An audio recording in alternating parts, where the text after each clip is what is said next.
ओम बृहस्पते नमः। बृहस्पतिवार व्रत कथा। इस व्रत को करने से समस्त इच्छाएं पूर्ण होती हैं और बृहस्पति महाराज प्रसन्न होते हैं। धन, विद्या, पुत्र तथा मनोवांछित फल की प्राप्ति होती है।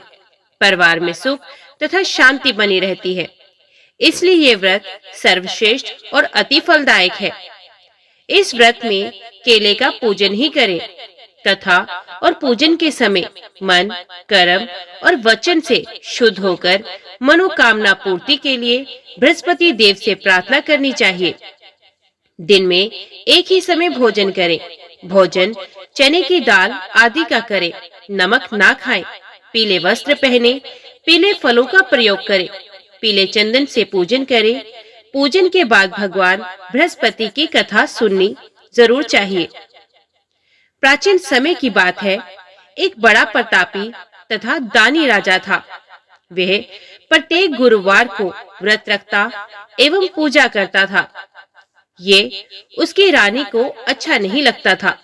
ना वे व्रत करती और ना ही किसी को एक पैसा दान में देती। राजा को भी ऐसा करने से मना करती। एक समय की बात है कि राजा शिकार खेलने वन को चले गए। घर पर रानी और दासी थी। उस समय गुरु बृहस्पति साधु का रूप धारण कर राजा के दरवाजे पर भिक्षा मांगने आए। साधु ने रानी से भिक्षा मांगी तो वे कहने लगी, हे साधु महाराज, मैं इस दान और पुण्य से तंग आ गई हूँ। आप कोई ऐसा उपाय बताएं जिससे ये सारा धन नष्ट हो जाए और मैं आराम से रह सकूं। साधु रूपी बृहस्पति देव ने कहा, हे देवी, तुम बड़ी विचित्र हो। संतान और धन से भी कोई दुखी होता है।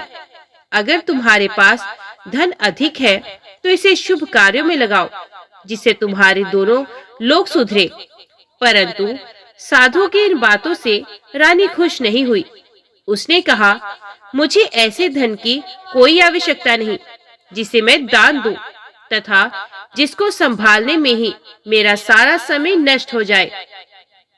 साधु ने कहा, यदि तुम्हारी ऐसी इच्छा है तो जैसा मैं तुम्हें बताता हूँ तुम वैसा ही करना। बृहस्पतिवार के दिन तुम घर को गोबर से लीपना। अपने केशों को पीली मिट्टी से धोना। केशों को धोते समय स्नान करना। राजा से हजामत बनाने को कहना। भोजन में मांस मदिरा खाना। कपड़ा धोबी के यहाँ धुलने डालना। इस प्रकार 7 बृहस्पतिवार करने से तुम्हारा समस्त धन नष्ट हो जाएगा। इतना कहकर साधु बने बृहस्पति देव अंतर ध्यान हो गए। साधु के कहे अनुसार करते हुए रानी को केवल 3 बृहस्पतिवार ही बीते थे कि उसकी धन संपत्ति नष्ट हो गई। भोजन के लिए परिवार तरसने लगा। एक दिन राजा रानी से बोला, हे रानी, तुम यहीं रहो, मैं दूसरे देश को जाता हूँ, क्योंकि यहाँ पर मुझे सभी जानते हैं, इसलिए मैं कोई छोटा कार्य नहीं कर सकता। ऐसा कहकर राजा परदेश चला गया। वहाँ वे जंगल से लकड़ी काट कर लाता और शहर में बेच देता। इस तरह वे अपना जीवन व्यतीत करने लगा। इधर राजा के बिना रानी और दासी दुखी रहने लगी। एक समय जब रानी और दासियों को 7 दिन बिना भोजन के रहना पड़ा तो रानी ने अपनी दासी से कहा, हे दासी, पास ही के नगर में मेरी बहन रहती है। वे बड़ी धनवान है, तो उसके पास जा और कुछ ले आ ताकि थोड़ा बहुत गुजर बसर हो जाए। दासी रानी की बहन के पास गई। उस दिन बृहस्पतिवार था। रानी का बहन उस समय बृहस्पतिवार की कथा सुन रही थी।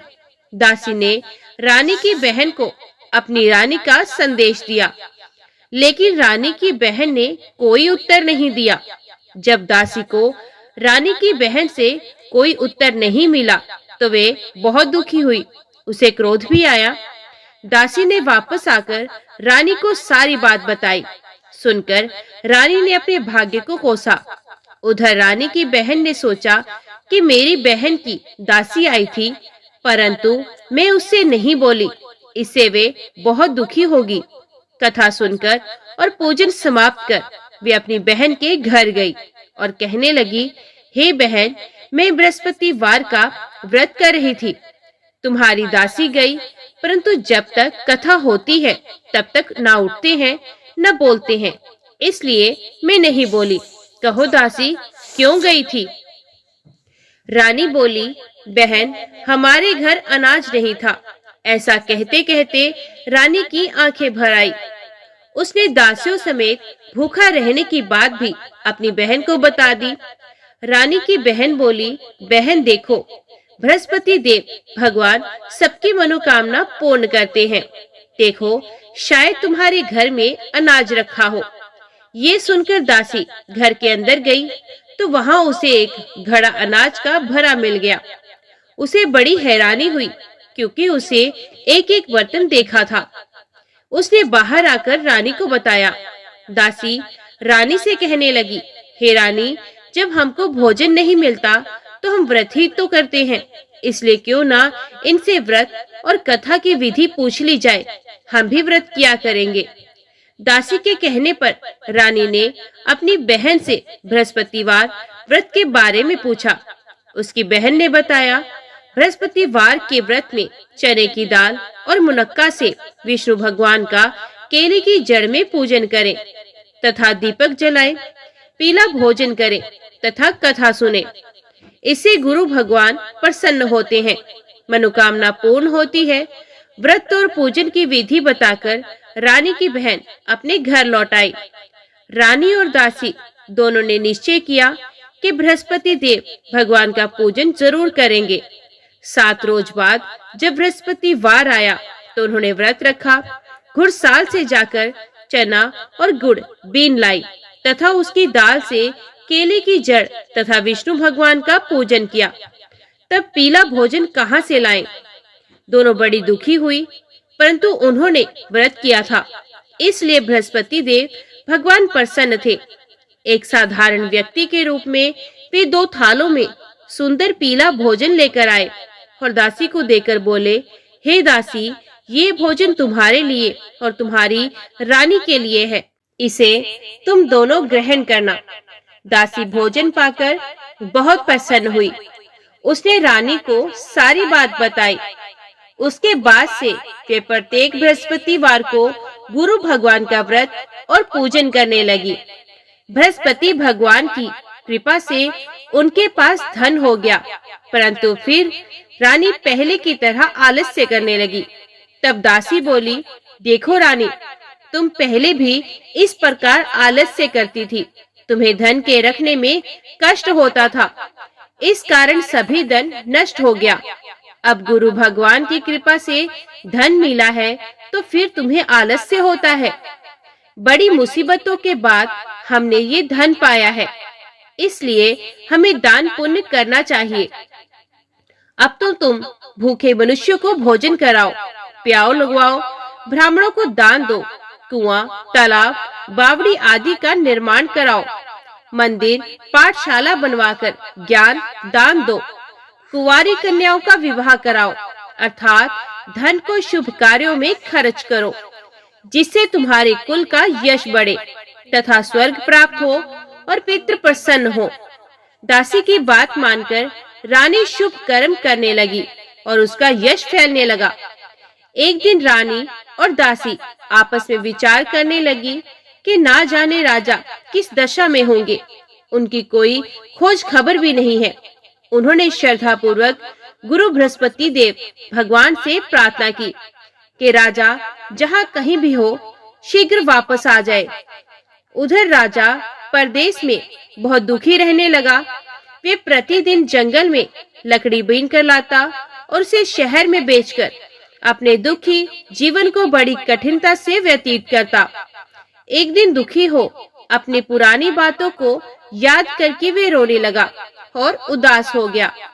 उसी समय राजा के पास बृहस्पति देव साधु के वेश में आकर बोले, हे लकड़हारे, तुम इस सुनसान जंगल में किस चिंता में बैठे हो, मुझे बताओ। ये सुन राजा के नेत्रों में जल भर आया। साधु की वंदना कर राजा ने अपनी संपूर्ण कहानी सुना दी। महात्मा दयालु होते हैं। वे राजा से बोले, हे राजा, तुम्हारी पत्नी ने बृहस्पति देव के प्रति अपराध किया था, जिसके कारण तुम्हारी ये दशा हुई। अब तुम चिंता मत करो, भगवान तुम्हें पहले से अधिक धन देंगे। देखो, तुम्हारी पत्नी ने बृहस्पतिवार का व्रत प्रारंभ कर दिया है। अब तुम भी बृहस्पतिवार का व्रत करके चने की दाल व गुड़ जल के लोटे में डालकर केले का पूजन करो, फिर कथा कहो या फिर सुनो। भगवान तुम्हारी सब मनोकामनाएं पूर्ण करेंगे।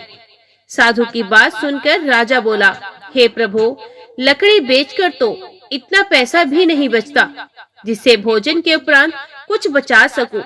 मैंने रात्रि में अपनी रानी को व्याकुल देखा है। मेरे पास कोई साधन नहीं जिससे उसका समाचार जान सकूं। फिर मैं कौन सी कहानी कहूं, ये भी मुझको मालूम नहीं। साधु ने कहा, हे राजा, मन में बृहस्पति भगवान के पूजन व्रत का निश्चय करो। वे स्वयं तुम्हारे लिए कोई राह बना देंगे। बृहस्पतिवार के दिन तुम रोजाना की तरह लकड़ियां लेकर शहर में जाना। तुम्हें रोज से दुगुना धन मिलेगा, जिससे तुम भली भांति भोजन कर लोगे तथा बृहस्पति देव की पूजा का सामान भी आ जाएगा। जो तुमने बृहस्पतिवार की कहानी के बारे में पूछा है, वे कुछ इस प्रकार है।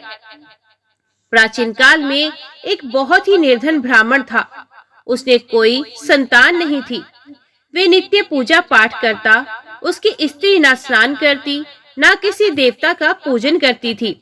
इस कारण ब्राह्मण देवता बहुत दुखी रहते थे। भगवान की कृपा से ब्राह्मण के यहाँ एक कन्या उत्पन्न हुई। कन्या बड़ी होने लगी। प्रातः स्नान करके वे भगवान विष्णु का जप करती। बृहस्पतिवार का व्रत भी करने लगी। पूजा पाठ समाप्त कर पाठशाला जाती तो अपनी मुट्ठी में जौ भर के ले आती और पाठशाला के मार्ग में डालती जाती। लौटते समय वही जो स्वर्ण के हो जाते तो उनको बीनकर घर ले आती। एक दिन वे बालिका सूप में उन सोने के जौ को फटक कर साफ कर रही थी कि तभी उसकी माँ ने देख लिया और कहा कि हे बेटी, सोने के जौ को फटकने के लिए सोने का सूप भी तो होना चाहिए। दूसरे दिन गुरुवार था। कन्या ने व्रत रखा और बृहस्पति देव से सोने का सूप देने की प्रार्थना की।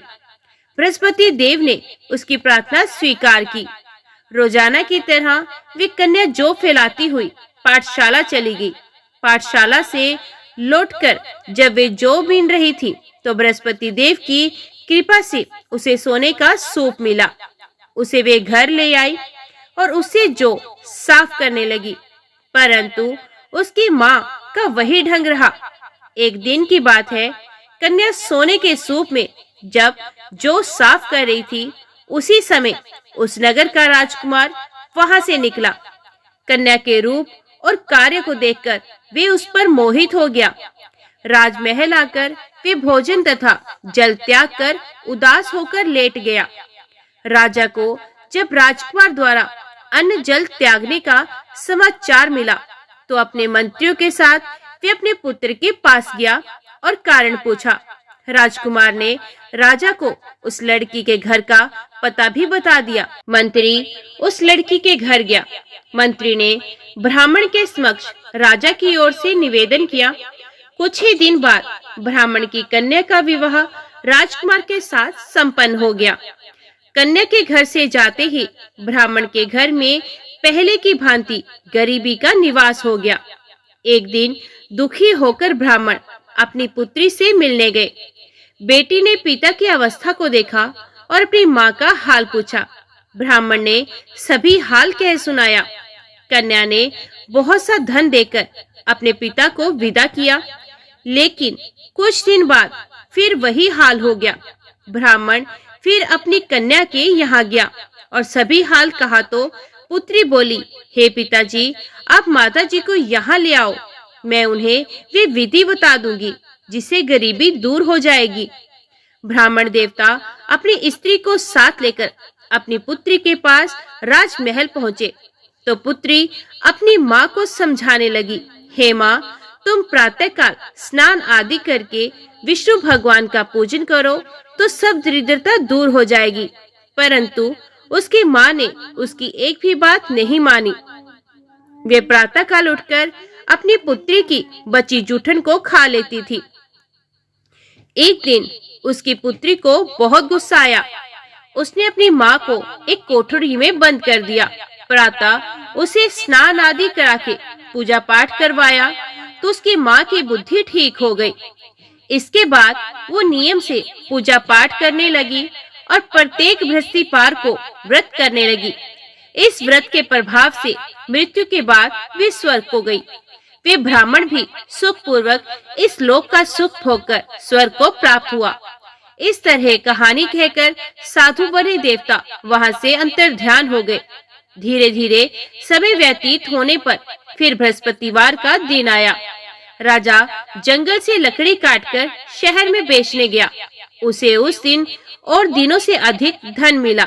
राजा ने चना, गुड़ आदि लाकर बृहस्पतिवार का व्रत किया। उस दिन से उसके सभी कलेश दूर हुए। परंतु जब अगले गुरुवार का दिन आया तो वे बृहस्पतिवार का व्रत करना भूल गया। इस कारण बृहस्पति भगवान नाराज हो गए। उस दिन उस नगर के राजा ने विशाल यज्ञ का आयोजन किया था तथा अपने समस्त राज्य में घोषणा करवा दी थी कि सभी मेरे यहाँ भोजन करने आए, किसी के घर चूल्हा ना जले। इस आज्ञा को जो ना मानेगा उसको फांसी दे दी जाएगी। राजा की आज्ञा अनुसार राज्य के सभी वासी राजा के भोज में सम्मिलित हुए, लेकिन लकड़हारा कुछ देर से पहुंचा, इसलिए राजा उसको अपने साथ महल में ले गए। तब राजा लकड़हारे को भोजन करा रहे थे तो रानी की दृष्टि उस खूंटी पर पड़ी जिस पर उसका हार लटका हुआ था। उसे हार खूंटी पर लटका दिखाई नहीं दिया। रानी को निश्चय हो गया कि मेरा हार इस लकड़हारे ने चुरा लिया है। उसी समय सैनिक बुलवाकर उसको जेल में डलवा दिया गया। लकड़हारा जेल में विचार करने लगा कि ना जाने कौन से पूर्व जन्म के कर्म से मुझे ये दुख प्राप्त हुआ है, और जंगल में मिले साधु को याद करने लगा। तत्काल बृहस्पति देव साधु के रूप में प्रकट हो गए और कहने लगे, अरे मूर्ख, तूने बृहस्पति देवता की कथा नहीं कही, उसी कारण तुझे ये दुख प्राप्त हुआ। अब चिंता मत कर, बृहस्पतिवार के दिन जेल खाने के दरवाजे पर तुझे 4 पैसे पड़े मिलेंगे। उनसे तू बृहस्पतिवार की पूजा करना तो तेरे सभी कष्ट दूर हो जाएंगे। अगले बृहस्पतिवार उसे जेल के द्वार पर 4 पैसे मिले। राजा ने पूजा का सामान मंगवाकर कथा कही और प्रसाद बांटा। उसी रात्रि में बृहस्पति देव ने उस नगर के राजा को स्वप्न में कहा, हे राजा, तूने जिसे जेल में बंद किया है उसे कल छोड़ देना, वे निर्दोष है। राजा प्रातःकाल उठा और खूंटी पर हार टंगा देखकर लकड़हारे को बुलाकर क्षमा मांगी तथा राजा के योग्य सुंदर वस्त्र आभूषण भेंट कर उसे विदा किया। गुरुदेव की आज्ञा अनुसार राजा अपने नगर को चल दिया। राजा जब नगर के निकट पहुंचा तो उसे बड़ा ही आश्चर्य हुआ। नगर में पहले से अधिक बाग, तालाब और कुएं तथा बहुत सी धर्मशालाएं, मंदिर आदि बने हुए थे। राजा ने पूछा कि ये किसका बाग और किसकी धर्मशाला है। तब नगर के सब लोग कहने लगे, ये सब रानी और दासी द्वारा बनवाए गए हैं। राजा को आश्चर्य हुआ और गुस्सा भी आया कि उसकी अनुपस्थिति में रानी के पास धन कहां से आया होगा। जब रानी ने ये खबर सुनी कि राजा आ रहे हैं तो उसने अपनी दासी से कहा, हे दासी, देख, राजा हमको कितनी बुरी हालत में छोड़ गए थे।